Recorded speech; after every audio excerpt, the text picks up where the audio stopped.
Excellent. Welcome, everybody, to today's VDEV CPR BREAD seminar. We're very happy to have with us today Sule from EUI, who will be telling us about an intriguing experiment with white-collar workers in Turkey.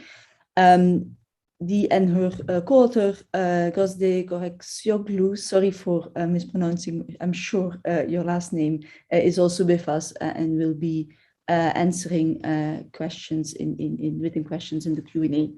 So for those of you for whom this is the first VDEV, or for those of for whom it's a while ago, we will, for the first hour, Sule will be presenting, and if you have questions, please write them in the Q&A. You may get written responses from Gozde, or we'll also kind of keep an eye on them. And if there are some questions worth flagging more generally, we'll do that at a few points during the first hour. And then at 6, we will open the mic for anybody who wants to ask a live question at that point, and then have a discussion for another 15 minutes. Needless to say, this is meant to be a friendly forum, and so we don't tolerate any kind of aggressive behavior. We haven't seen this either in this webinar, and we don't expect this to happen this time around either. Without much further ado, let me pass the word to Sule. Welcome everybody, and looking forward to this. Thanks. Well, thank you very much, Karen, for the nice introduction, and thank you very much for everybody inviting me. This is really an honor and pleasure. So this is a development, it's a webinar series of development economics. I'm aware of that, and then today I'm just going to do something. I'm going to talk about some privileged people actually that we are not used to seeing as research participants in the development economics. But you'll see, I'm just going to hopefully convince you that they are actually disadvantaged in many other ways.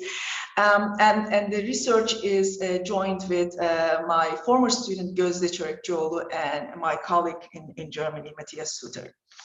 So the research started with just informal conversations with my friends, actually, because I don't consider myself old. I consider myself quite young, actually.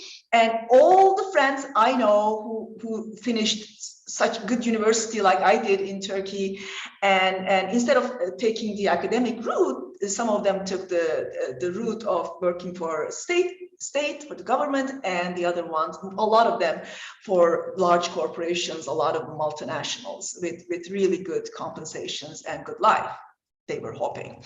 So here we are, and I was observing them all, most anyways, retiring or claiming that they burned out. They are looking for some other things in life other than corporate sector. So I was just very curious about this, and then I decided to run a qualitative survey using a big, large network of professionals in Turkey. We ran a very quick survey and to see how people view their workplaces. So we find out in the end that the ones that network had the early retired ones, and also ongoing and working ones.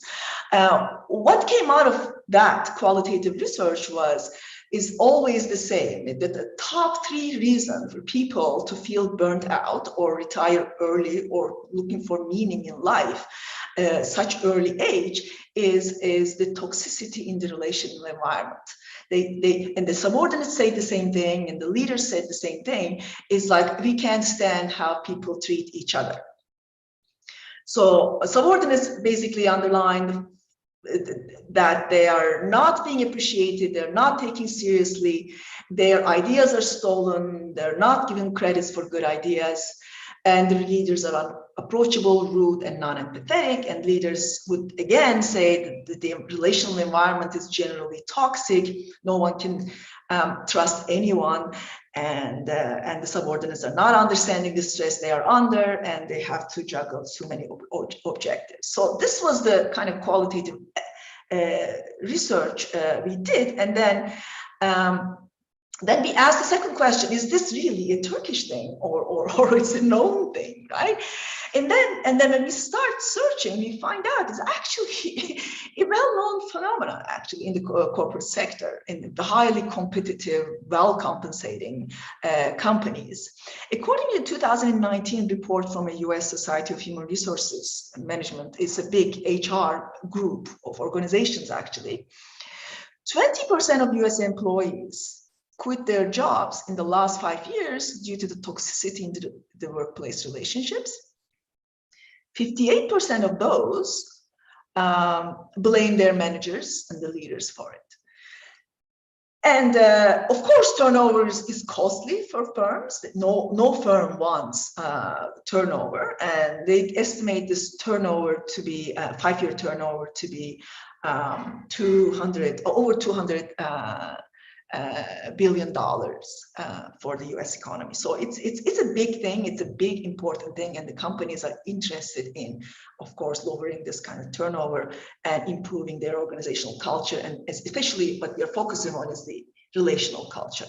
So our motivation came from this importance of good workplace climate and the pro-social interactions among colleagues, between colleagues and also subordinates and the colleagues and the leaders.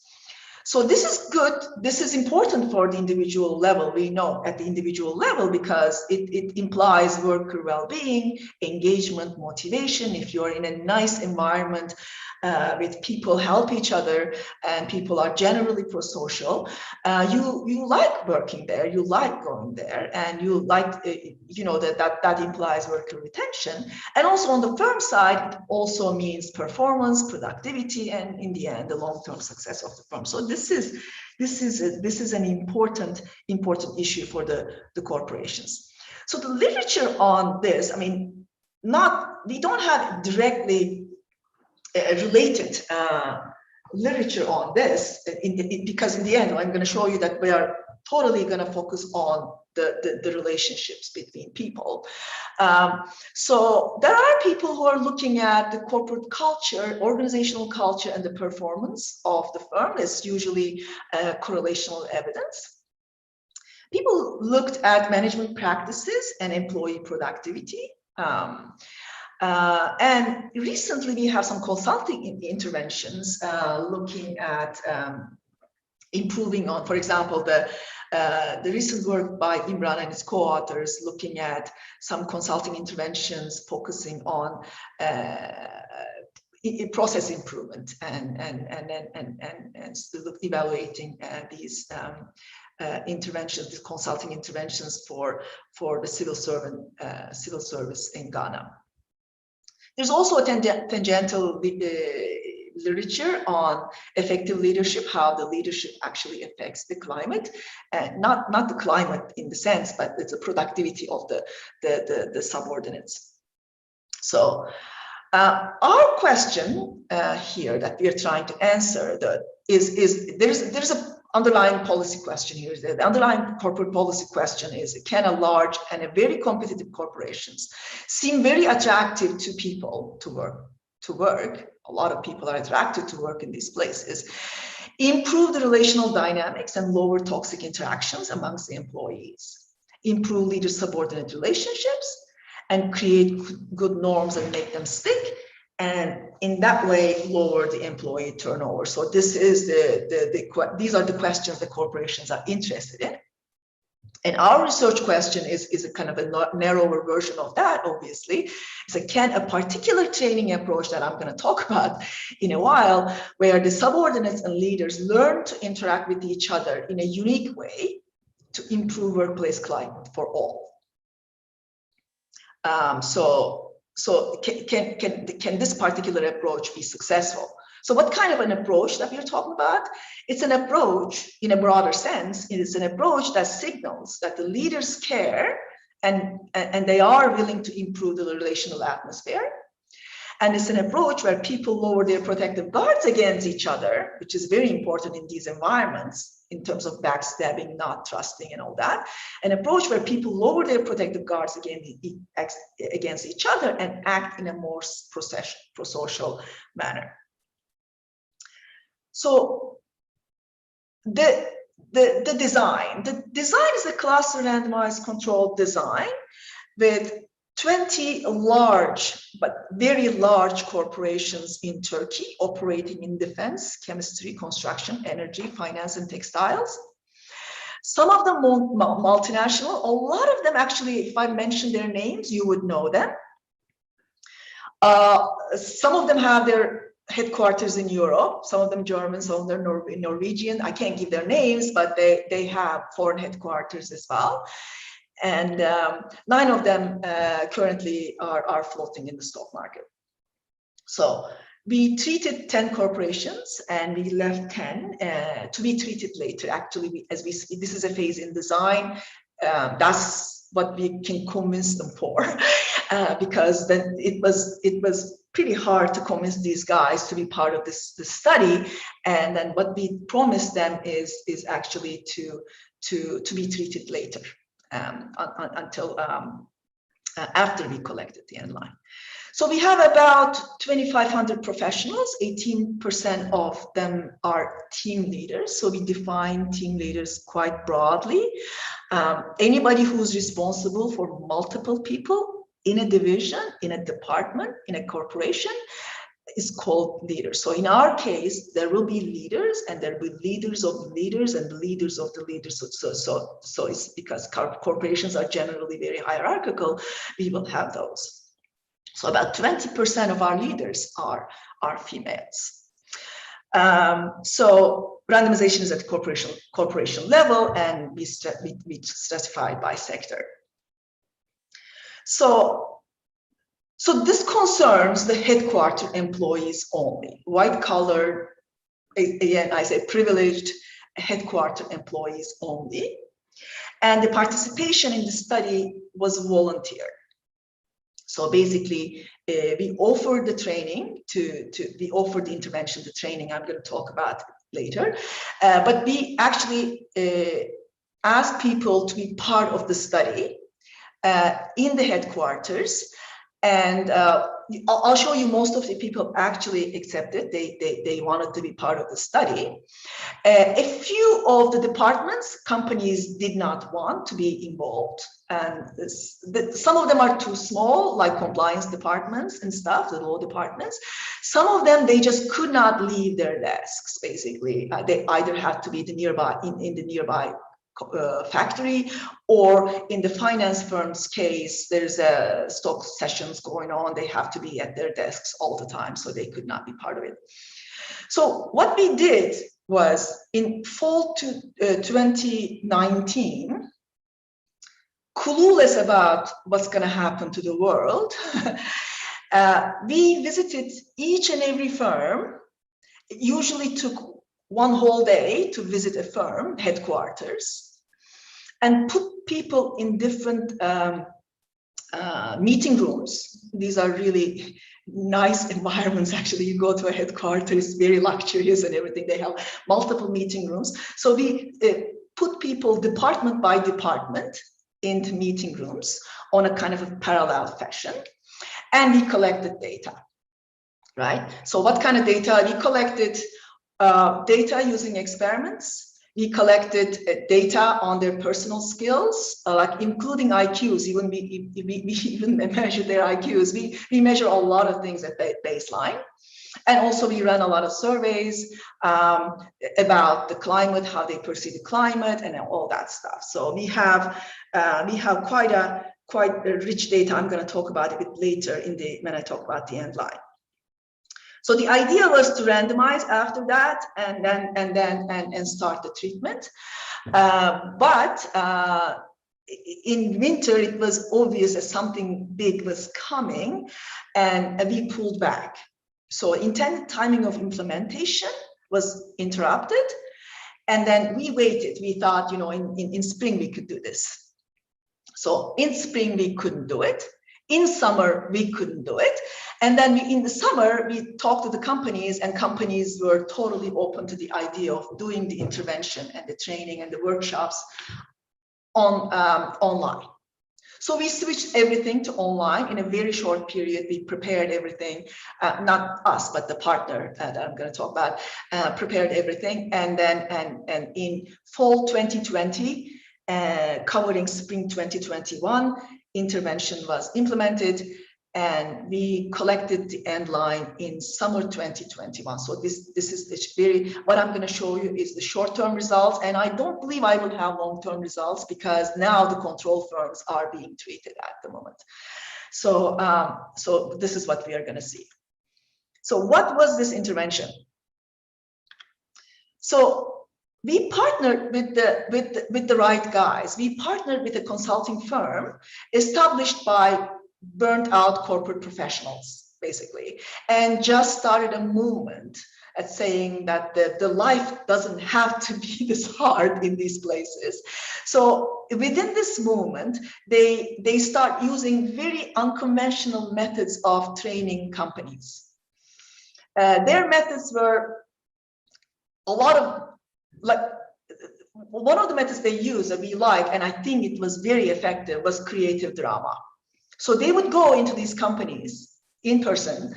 They blend in literally artists, players, you know, and then and their trainings usually would take long time, for weeks. It wasn't just that this type of training, that the climate, the relational climate training, but they did other things too. For example, workplace safety and all that stuff. It was all, they were all doing using creative drama, imagery, and a lot of other interactive methods. So when we partner with them, just like, I don't know if what your experience with this is with the partners, is they have this, oh, let's do this and let's do that as well. Let's, you know, they just have multifaceted things in their hands. And then what we convince them for is to narrow it and narrow it and narrow it down to what we really like for the intervention. And that was just focusing on people's relationship with each other, basically people's social skills, how they treat each other, what kind of language they used with each other, especially focusing on the leaders, how the leaders speak with their subordinates. And then, of course, we convinced them that we were going to evaluate you. So that's your thing. So you're going to do this for the companies we ask you to do, and then we will evaluate in the end how successful this is. So this was an interactive training intervention aiming at, as I said, improving professional communication among the colleagues themselves, and leaders and subordinates. The overarching goal was to eliminate this toxic language and the condescending language that people use to each other, and increase cooperation, increase pro-social acts, how people helping each other, lower social exclusion. We didn't realize how excluded a lot of people are in these corporations. I'm going to show you how lonely they are actually, and strengthen social bonds within corporations. So this was their aim. They were just targeting in the end. So the intervention had two main components. The first component was just simple workshops. Like they had 3 workshops, a series of workshops, 3 of them, where they learned how to give feedback in a constructive, in a not a condescending language, but it's the peaceful language, and a professional communication, and then also lowering guards, learning about each other, learning from each other, and taking each other's perspective in a conflict setting. I mean, whatever the conflict setting is in a corporation when they disagree. So this involved a lot of, again, interactive games. So in our case, normally the trainers were supposed to be there with their own actors, right? But because we had to do this online, you see the trainers online, but the companies are on site. So these guys were doing what these trainers were saying, in their own company, in a say, for example, a conference room. So For example, they did a fun role playing, leaders and subordinates change hats and talk to each other and relying on each other, having each other's back. For example, these were all the trainers online, the people on site manner. And the component two was more intensive. The component two was a project development phase that lasted 8 weeks with the partner monitoring the project development phase. So the project development phase was about incorporating all the skills they learned during the workshop and developing their own projects. We call them actually prosociality projects, like what kind of norms should we have in this company? What do we plan for this company? What should be the relationships in this company? And then they had to be serious projects. They had to be actionable projects. And these projects, the development of this project, constant feedback was given by the partner, by the way, and at every stage. And these projects were presented to CEOs and the upper management, and actually foreign CEOs as well. And a lot of them actually became reality in the company. So they adopted these projects in these companies. So for example, you see one team, a department is presenting their own project to the upper management in one of the companies. So maybe let me ask a few clarifying questions. Sure. from the chat. So there was a question by Garance Genico asking what is the market failure here? So kind of why haven't the firms fixed this themselves, basically, if this is so costly? I don't know. I don't know why because when you talk to them, when we were pitching the idea to them, some of them actually said, yeah, we are having problem. People are leaving. People are not happy, especially the HR guys. HR guys were saying, they are so unhappy.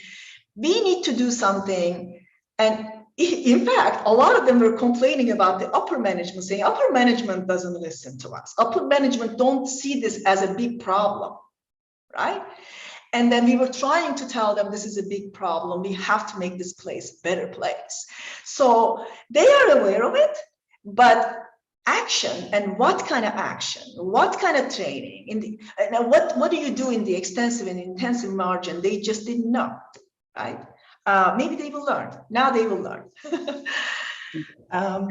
And then there was a few questions on the kind of the voluntary nature of the intervention. So given that this is in this toxic environment, to what extent is this really voluntary, or kind of may people have felt like if my upper management agreed with having this this experiment and they want us to participate, and to what extent would that affect, I mean, any of those? Could they be forced? My sense is that these are not the people you can easily force. That's one thing. So everybody who came to those rooms, they had to read the consent forms and decide, and they could leave, of course. And I have to admit, we made it very attractive. We give these people money, which hurt me so much. But we did give them money. So we had incentivized games. They loved those games. In fact, a lot of people in the end line, when they came, they actually messaged their friends, you gotta come. This is so much fun. They're just giving money and everything. So companies didn't want some to come, some departments, but my sense is if they force any department, that would be the department most needed according to the firm. Yeah. So but I'll show you how we estimate the intent to treat effects here. So let me briefly talk about the outcomes, because I think it's kind of the novelty of one of the novelties of this paper is how we measure different outcomes to describe comprehensively as possible what a relational environment a company is. How do you measure it? The toxicity and all that. So we use 3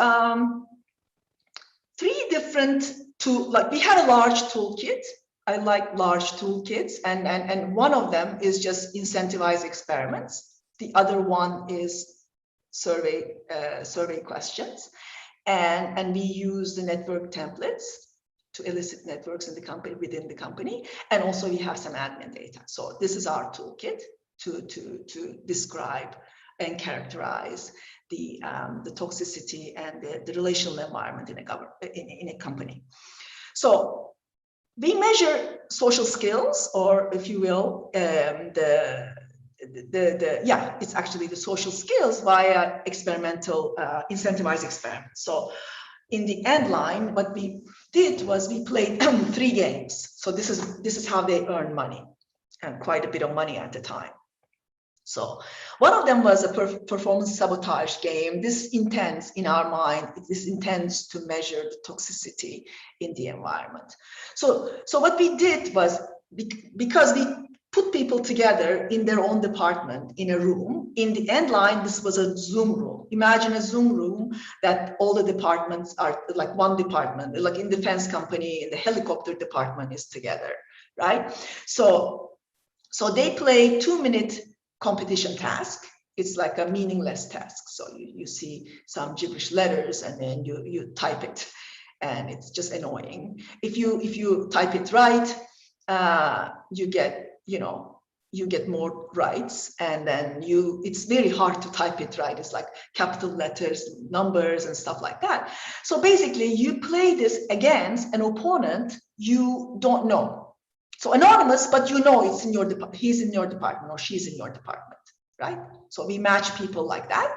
So if you're a winner in this game, you get at the time 150 TL. It was about $20 at the time. Right now, it's like nothing like that. But at the time, it was 20.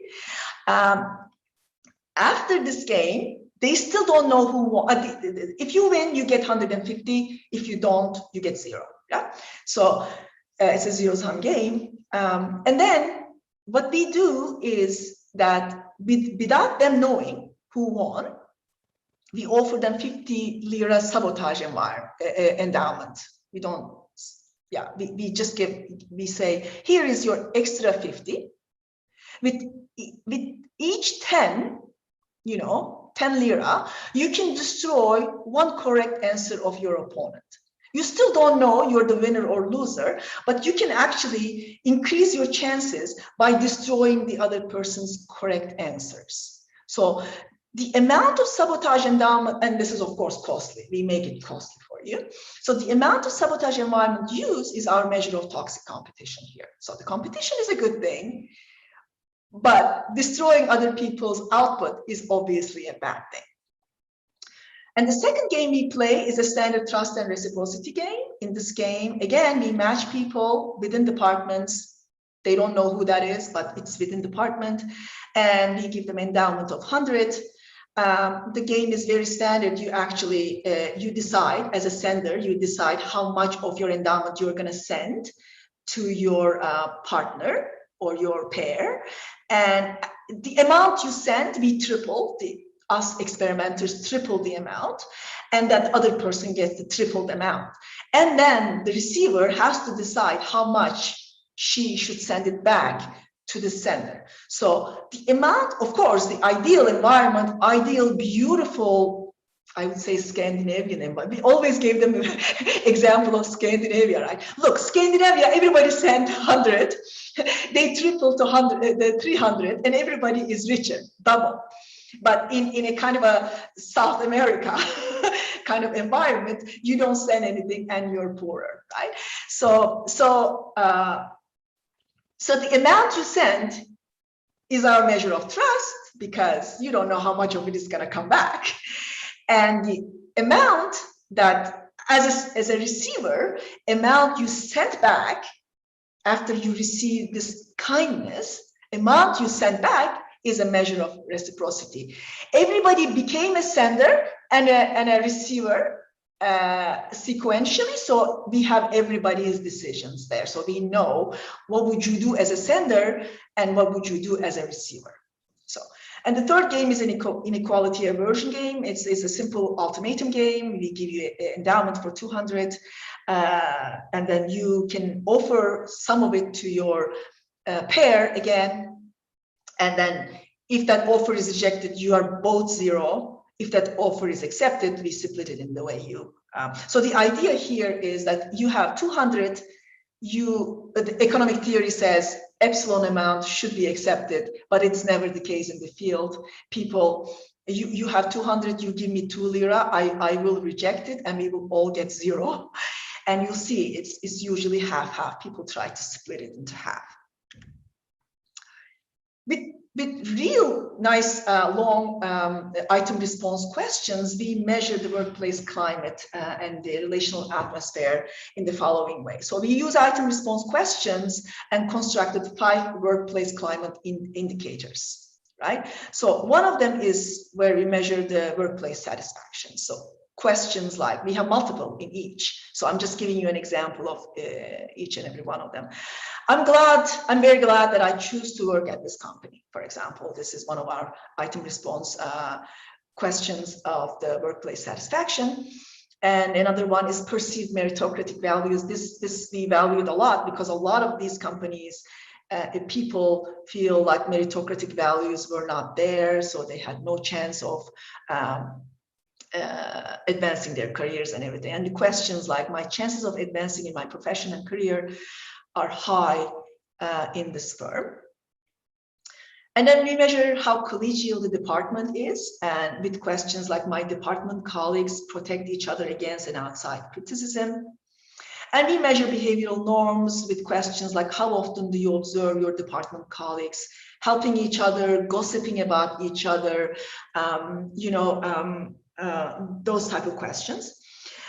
Prescriptive norms we measure by just asking what percentage of your colleagues think that it is, for example, crucial to treat people friendly, it's not important to help people, and all those questions. So we create indices with them, and 5 workplace climate indices we say, and the first 2 is about the firm, and the other next 3 is just about the behavior in the firm. We also elicited social and professional networks within the company. So everybody got the whole list of the headquarter employees, and we asked them to nominate 3 names that they receive professional support, right? So, and nominate 3 names that they receive social support from. So absolutely names, they nominate names. So we are expecting in a very healthy place, you receive professional support from your leader, right? So, so that's going to be one of the indicators of good workplace climate for us. So from these, you can construct many things. Yeah, so the network templates are great. So we construct whether you're actually connected to your leader or not, whether you actually get professional support from your leader or not, right? Because if you nominate your leader, you get professional support from the leader. Also the help in personal matters as well. So from this view, you can also generate department level outcomes. Like we know that, for example, the proportion of isolated nodes, proportion of isolated people, for example, people who say they never receive any professional support from anybody, or people who say they never get any support in personal matters in this company. And you can generate, you can construct cohort segregation, age segregation, and you can look at the gender segregation using these network ties. So here's one example in one company, for example, in headquarters. So you see these big balls are the real influential people in terms of like giving people professional support. So they are nominated a lot, and some of them are actually leaders. So for example, this is a leader, and you see it's nominated quite a bit. But there are people who are providing apparently a lot of professional support to people but they are not actually leaders. So they're like kind of the hidden leaders in the company. Sule, before you get to the results, there's a few questions that are in a certain way all related on interpretation or on what we're measuring. So there's a question by Seema Jalagandran on whether the fact that the company allows to have this intervention itself may be causing the effect, kind of it signals that they care about the toxicity. And so is, you know, maybe what the intervention actually did, it doesn't really matter. I mean, this is my translation of what Seema's saying. Kind of, is there a way of separating that out? And so there is a related kind of earlier comment, which is somewhat related, but not exactly the same, which is can you rule out pure experimental demand effects? I will get back to that in the admin data as well. So because we have the turnover data as well. I mean, my interpretation of that question is more like an external validity question, right? So the fact that these companies accepted this, they were ready to do this. Is this externally valid? I'm going to add more issues to the external validity. For example, we did this under COVID conditions. You see, all the effects, maybe the COVID-related effects, for example. So in terms of experimental demand effects, we have so many measures that would escape from that. Right, so the incentivized measures, maybe you say the monies are not that big, so that may not. But and the network measures and the actual admin measures of turnover, I think that they could escape the experimental demand effect.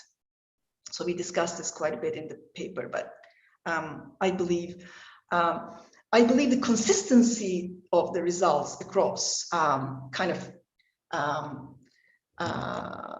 goes against that, I would say.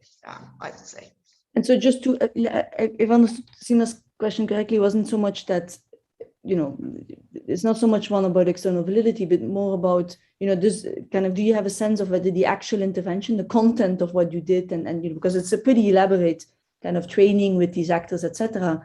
But maybe that's less important. Maybe just the fact that there was an intervention is kind of this, an intervention focused on toxicity alone could have cost us. It's like you can also say that the fact that they were interacting with each other did it, right? So, but then we know the control was interacting with each other in many other ways. They were working together. So a lot of them were working in the diluted fashion. But they were also doing the Zoom calls, the Zoom coffees, and we monitor them as well, the control. The content, how can you make sure the content actually draw this?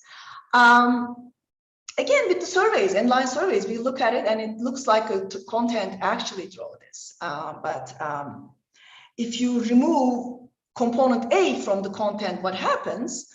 I can't answer that question, obviously. Yeah.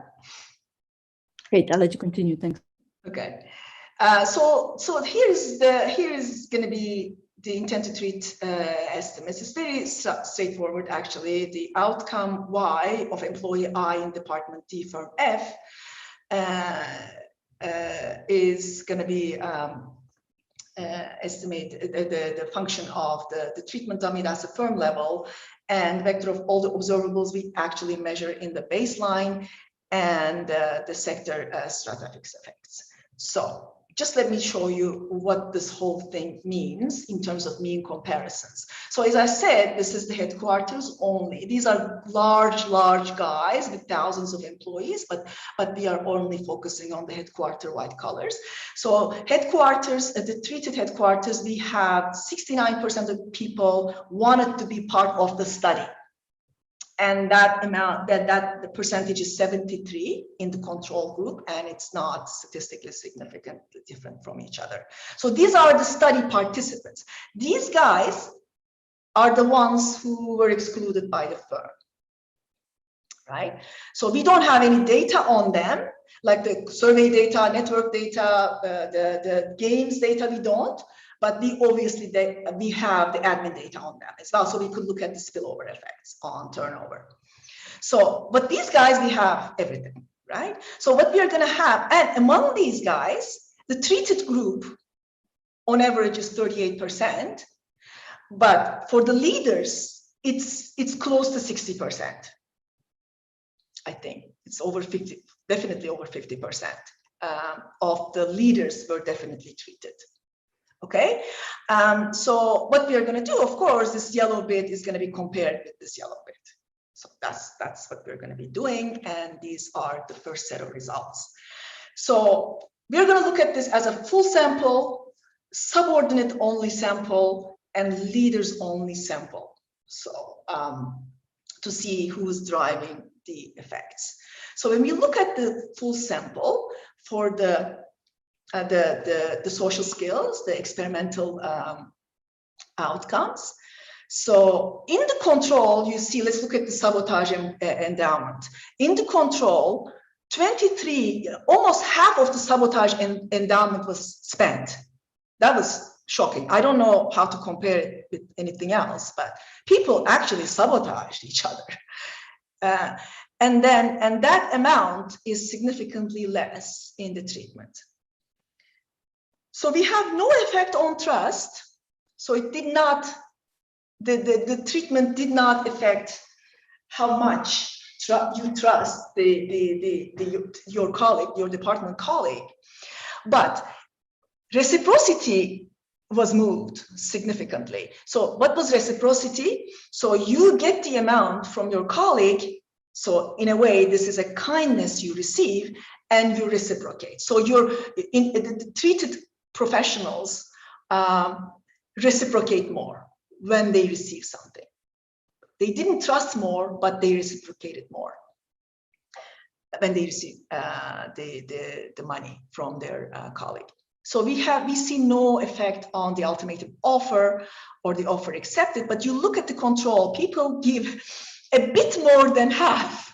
This was funny because our experimental colleague Matthias said, like, why won't you give just 100? And then I think they just wanted to make sure that they don't get rejected. So see, I'm giving you a little bit more than what you expect. And then, but there's we don't have the treatment effect here.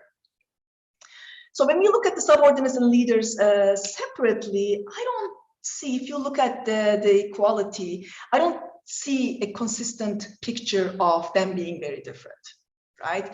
We still have significant decline in the sabotage environment, the sabotage behavior, and no effect on trust. And reciprocity effect is there, although the leaders lose the significance because they're a smaller group, but also we have a little bit of difference in the leaders group for the ultimatum offer. The leaders gave more to their partners. But in the end, I think the results are pretty similar across subordinates and leaders. What was not different is this, the treatment effect on the workplace climate, that the survey results that we have. So remember, we measure with indices workplace satisfaction, meritocratic values, collegial department, and the norms. So in the full sample, we have quite some effects, right? So we have 0.28 standard deviation effect on the workplace satisfaction, 0.25 on the meritocratic values and collegial department, no significant effects on the behavioral and prescriptive norms, but I think we are also not powered to see these effects. These are not small effects, if you ask me, but it's just not reaching the statistical significance. So when we separate subordinates from leaders, we see the effect. These effects are driven by the subordinates. We see no effect on leaders at all, and large effects on the subordinates, and then you actually reject them being similar or same. So these are substantial effects actually.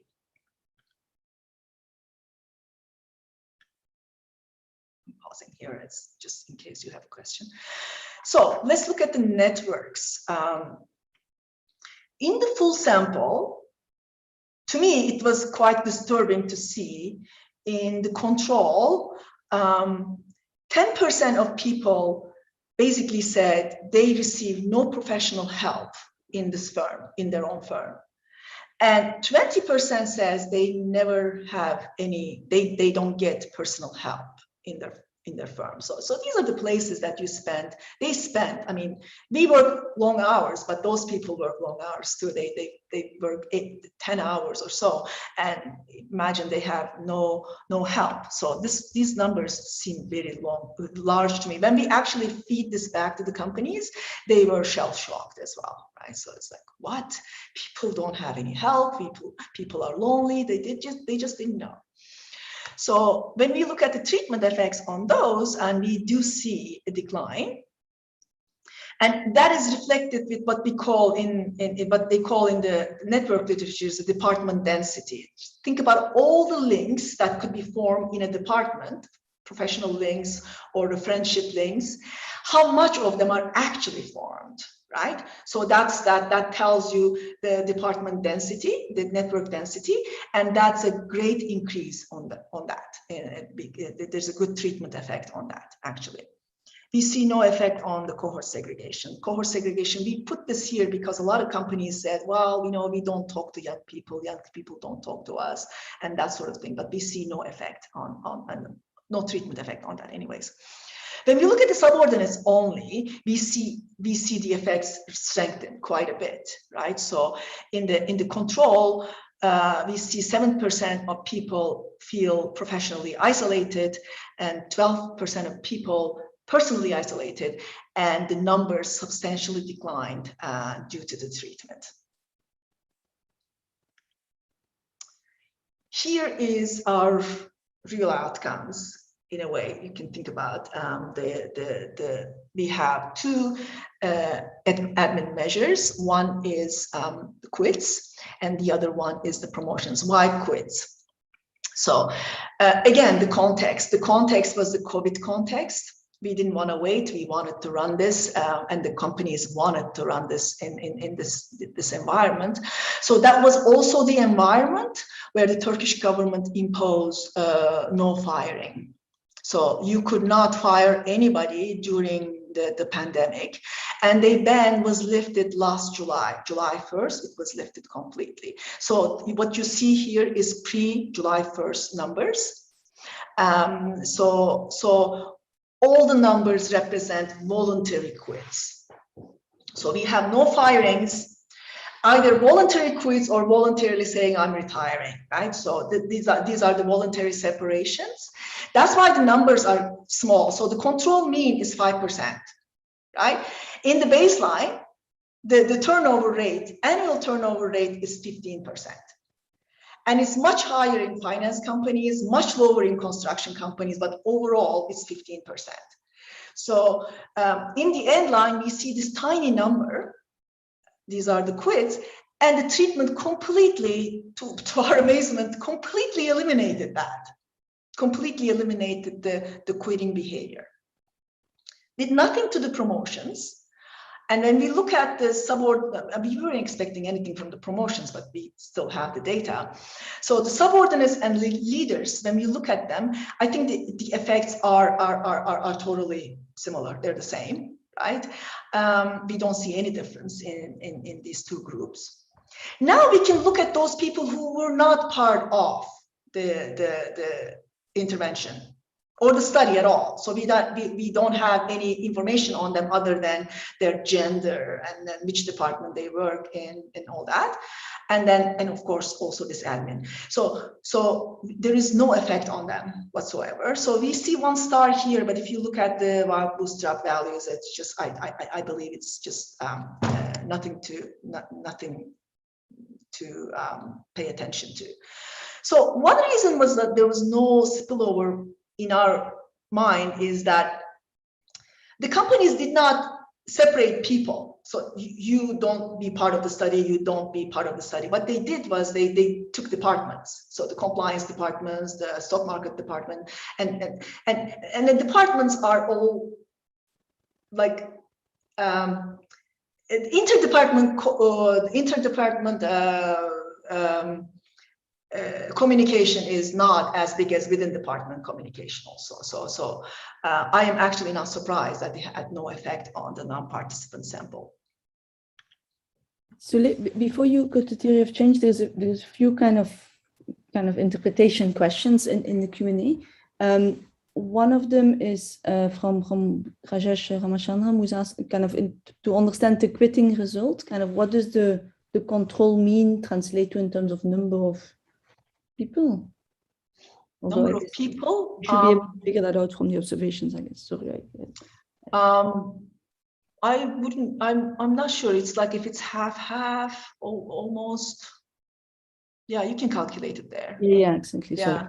And then in terms of the there's a few other questions which are all related on the same thing, which is basically what's the baseline. So one of them is from David McGraw, is asking whether the HR managers or what are the HR managers or the CEOs' prior beliefs about the isolation or the density or the cohort interactions. The cohort interactions, I think you mentioned it on the isolation. Yeah, I don't know what their prior beliefs were, but when we showed the results, they were shocked.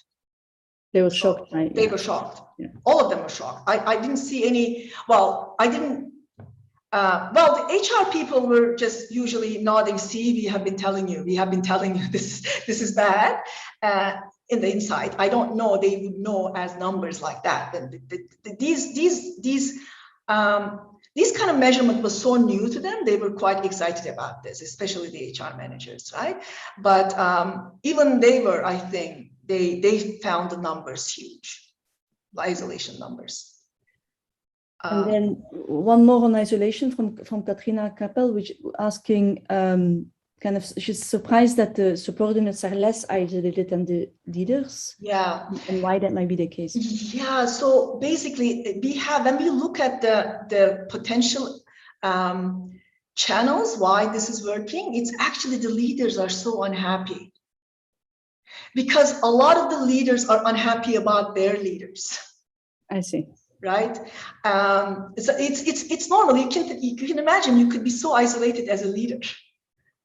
Right? And I think that's what's going on. And it took us a while to understand why the leaders are very, very unhappy. And you'll see now, I'm going to show you a little bit that there is actually a negative treatment on them because that they start hanging out with the subordinates a lot more. So what we actually think here is all these good effects are coming from the improved leadership quality. So basically leaders professionalism, leaders empathy, how the leader is actually interacting with the subordinate. So there might be other potential mechanisms, of course, we checked a few, but this is our preferred mechanism that they actually set out at the beginning, put down at the beginning, and we would like to test as well. So to do this, we actually elicited a few things in the end line. So via surveys, we asked subordinates and everybody, of course, we asked everybody their leader's professional behavior with the questions like, my team leader claims achievements but blames mistakes on others. I receive regular and motivating feedback from my team leader, and so on and so forth. And the leader's cognitive empathy, emotional intelligence, in a way that my team leader listens disagreements carefully and considers all angles. So this is like how much the team leader takes perspective of the others. My team leader makes sudden emotional decisions. And we have the network illustrations. As I said, we just nominate people who help you. And then we have this binary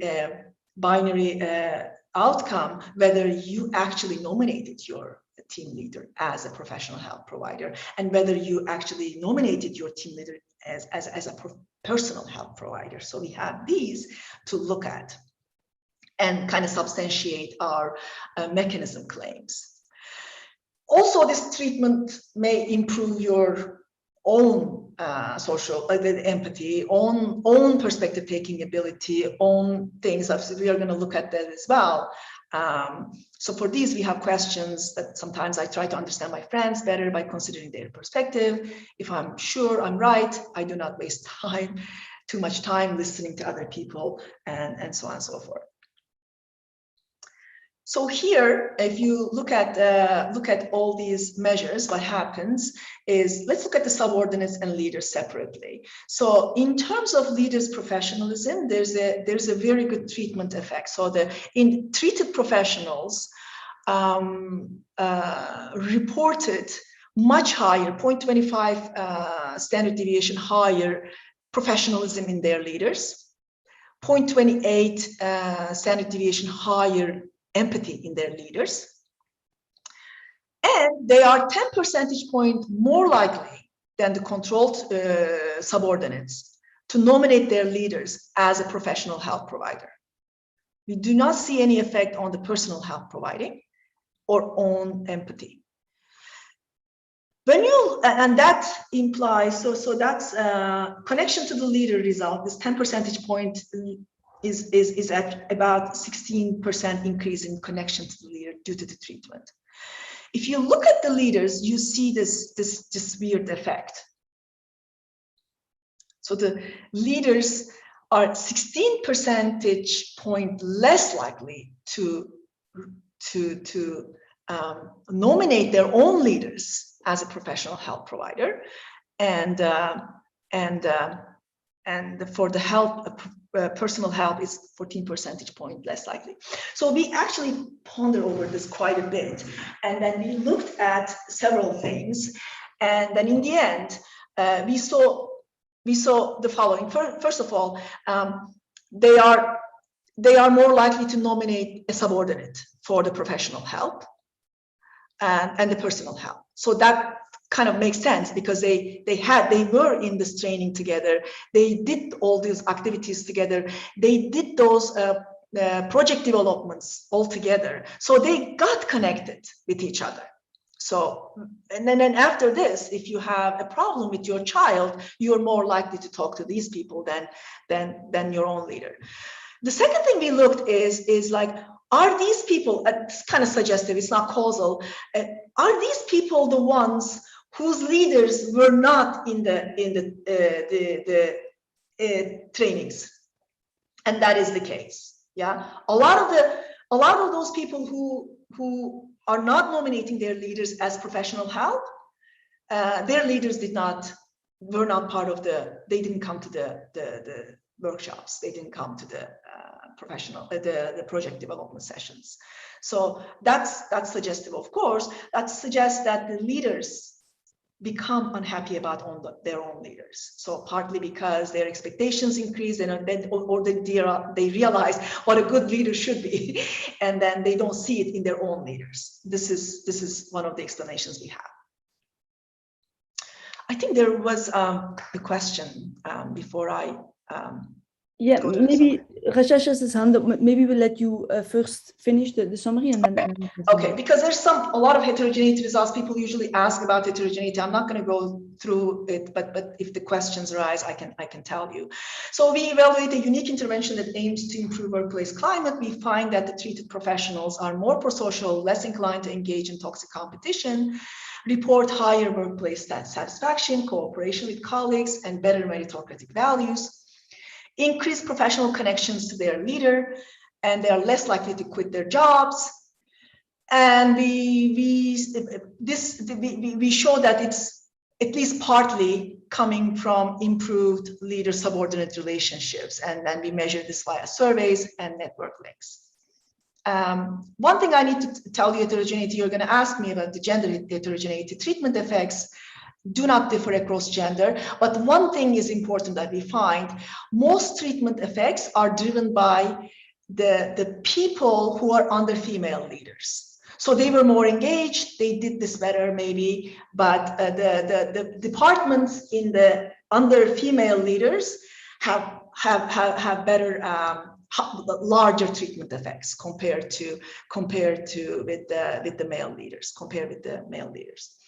And that's the gender results that we see. It's in the paper, but I don't have much time. We also ask people about the COVID-19 related well-being questions, like how lonely you are, how connected, disconnected you are. Treatment has some effect on them, especially I feel connected to my leader kind of questions. We have treatment effect, but these are kind of secondary for us. So I'm just going to stop here and get questions. They will be more interesting. Excellent. Thank you so much. Rajesh, you want to ask your question? I think you had your hand up earlier. I know it disappeared, but you should be able to, yeah. Was a mistake. By mistake, I raised my hand. So I think I think I already asked my questions in the chat. So thanks so much. I'm sorry. Okay. That's okay. All right. So so we're opening the mic. So if other people have questions, please come in. I may, while we're waiting for hands to go up, me kind of take the question that Annette wrote 10 minutes ago, which was still related to the result on the result on quitting. Given that this is in a COVID situation, how do you why are people quitting voluntary? Because presumably it's a very hard moment to get another job. So who are these people? What's their motive?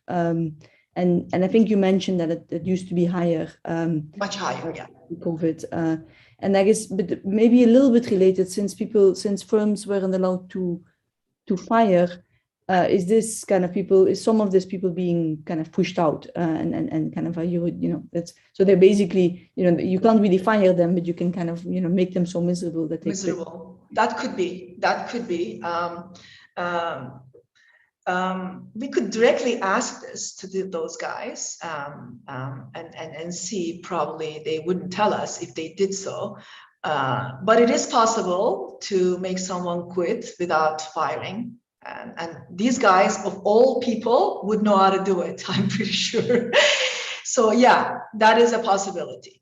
But at least, we believe at least some of them are quits, because we have a lot of anecdotal evidence that the COVID actually made people so disconnected with their work, and they just did not want to go on. If there were people on the margin who were burned out, they want to leave, I think COVID actually pushed them over the edge. So at least partly, some of those people are probably voluntary quits. And you're right, some of them maybe were pushed out. So anybody with questions, please raise your hand, or any of the people on the panel whose hand I'm not paying attention to. Yeah, Giacomo, go ahead. Just a super quick clarification. I thought we said, Sule, sometimes during the presentation that quits are also early retirement. Is that correct?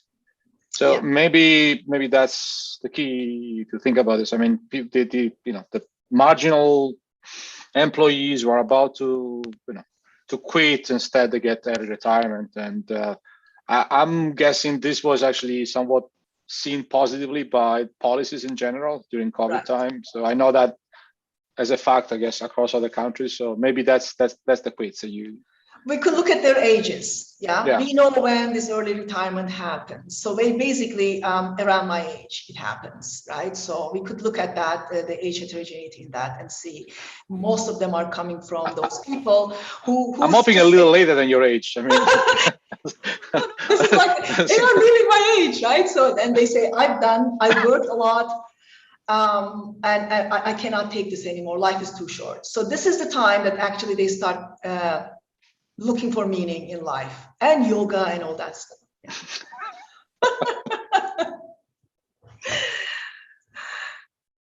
Actually, there was a very early question from Iliana that I actually missed, and it's one on the design choice I think you made. So so you explained that you kind of put quite a bit of emphasis that this was an evaluation, and so that kind of creates the risk of a how-turn effects. And so why putting that much emphasis on the fact that we didn't put any emphasis. Maybe it was a misunderstanding.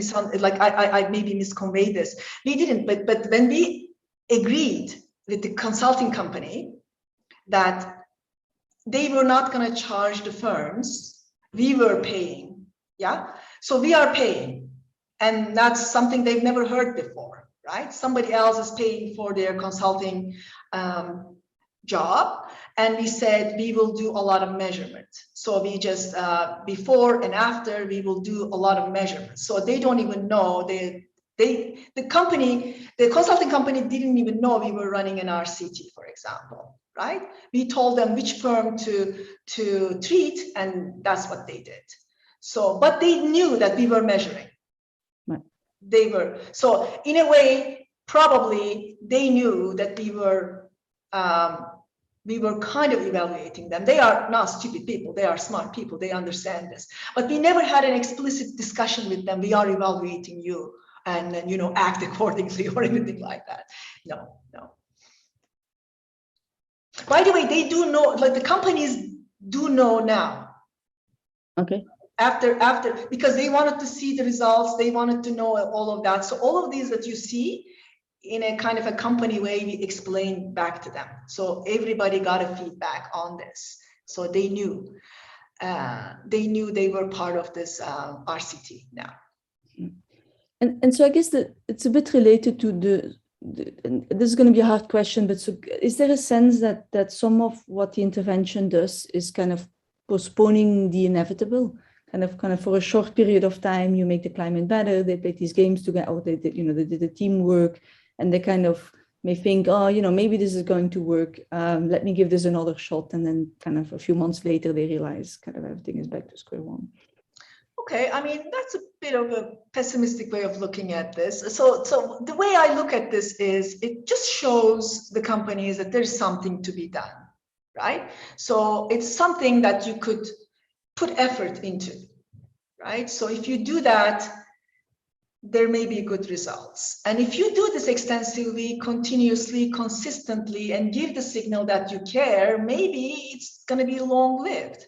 So we cannot measure here how long-lived it's going to be, but possibly if you just do it once and leave and then do everything the same way you were doing before, of course, and we are going to go back to the life that you're suggesting. But the way I see this research is just like, there are things to do in the intensive margin. That if you're serious about this, there might be some positive results. And the norms eventually stick. Right? And they become part of the culture. So but you have to work on them. It's not just a one-shot game. You have to work on them. That's how I see it. So, what is the cost of intervention? Sorry if I missed that. Other than making me 5 years old, the cost of intervention goes there. So per company, how much did we pay to the? Do you know? Because she did. I'm trying to update it with the current exchange rate, but don't update with the current exchange rate. By the time we pay the guys. I think per company we give the guys about like €1,000 or something. A little bit less. That's market price. A little bit less. That was pretty like a bit lower than the market price. Oh, okay. So it's definitely cost effective, no? It was lower than for companies. For companies, these guys spend a lot more money for any consulting interventions like this. But we offer them, of course, free. But if they want to buy this, they would buy it a bit more than what we paid because we had a bulk purchase, right? Mm-hmm. We had 20 companies purchased from this consulting company. So to me, it's not very costly, and don't forget these are big rich guys, yeah, so they can totally afford this. And the consulting firm had the capacity to implement this in. They worked really hard, even day and night they worked rolling this out, yeah. So every single day for a lot of hours they worked to roll this out. I was wondering if your effects are kind of a lower bound because they had to like stretch the margins and get possible. New unemployed actors. What I would say that I cannot substantiate is that if they could do it on site, they would have been more effective. That's what they think too, because they couldn't do a lot of things that normally do. For example, embedding artists amongst people, right? So we couldn't do it because of COVID. So that's what they claim. But on the other hand, I don't know how this thing would play out in a boom economy time, non-COVID context, or a recession time. It's all the regular things you think of, RCTs and external validity, right? So it's just maybe it's completely context driven. I don't know. I don't want to underplay it too much, but this is the thing. We all know this external validity problem. It might be better in a regular time, or it might not be better in a regular time. It's something to be tried and see. Peter Serneels had a question. Go ahead, Peter. Thank you. Can you hear me okay? Yes. Yeah. Thanks very much. Really nice. My question was one on heterogeneity, but from another end, from the firm's end. So, I mean, way back then, years ago, we did kind of trust experiments in manufacturing sector in Ghana. And we found, can't make this hard because the samples were too small, but we found kind of pretty indicative evidence that it really depends a bit on the production process. Reciprocity is higher if you every day depend on others down the line. Yeah. And so I was wondering, maybe there's not enough variation in the hard production process in the companies you study, but in the kind of orientation between tasks of the members. You hint at female leaders having different group results. So can you look at that, like especially these game results, which I think are really very nice, the trust, reciprocity, and competition. Yeah. One can think that different task coordinations have really different outcomes, especially for the competition also, I would think. Some are more zero-sum than others. Absolutely. So you're saying, for example, the type of task that is carried out in a department might affect how the treatment effects come about, right? So for example, we know some departments were completely lonely, right? And people lonely. And then some departments have to have cooperation with them too. It is true. Maybe we can look at that. Actually, we can look at that because we have the tasks they have within departments. We can categorize the tasks, as you say, maybe more cooperative tasks versus more individual tasks, and then look at the heterogeneity that way. That's a good idea. Thank you. Is this, so to push a bit further, is it, I missed the very first minutes of your presentation, apologies. Is it across sectors? Like, do you have serious heterogeneity or in the production process, or is it really too fine-tuned? Is it all financial sector? No, it's all different sectors. We have in every arm of control and treatment, we have multiple, of course, with the numbers given. So we have defense, we have chemistry, we have energy, like all the big players. So that their market shares are from anywhere from 10% to 50% actually. So, but having said that, it's a cluster design and we don't have a lot of power to look at a lot of sector-specific heterogeneity, I'm afraid. So I can't look at the defense itself. I can't look at but we can look at the departmental level. We can look at the task features, that task nature of the task. Yeah. Thanks. Very nice.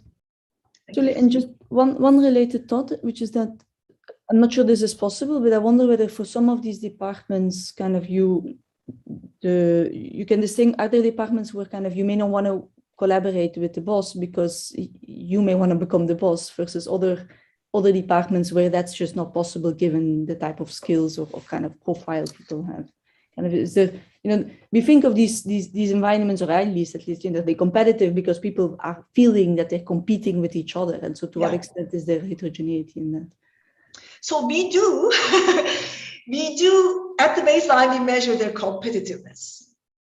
So, but I don't know. I have to think about how to interact that with the nature of their tasks in the company, right? So we know how competitive they are. We know how risk-taking they are. We know their IQ. For example, it was really great to see the defense companies really top the IQ tests.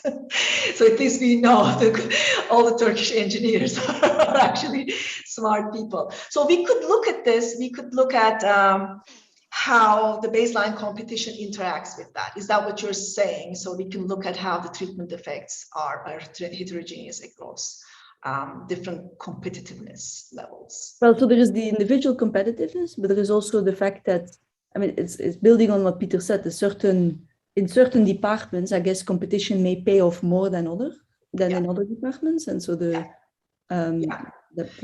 okay, so again, it's maybe the task specificity, right? So we could look at that, but I don't know what would be the task. Do you have anything in mind in terms of, like, think about energy sector, the department of sales, or department No, so of something finance? I was thinking, I don't know whether this is feasible, but if you can distinguish places where the profile or even the degree, the preparation of the boss is different than the one of the employees, then they have no reason to sabotage, because they don't get that job anyway, because they don't have the profile. But I don't know whether you have that type of fine-grained data.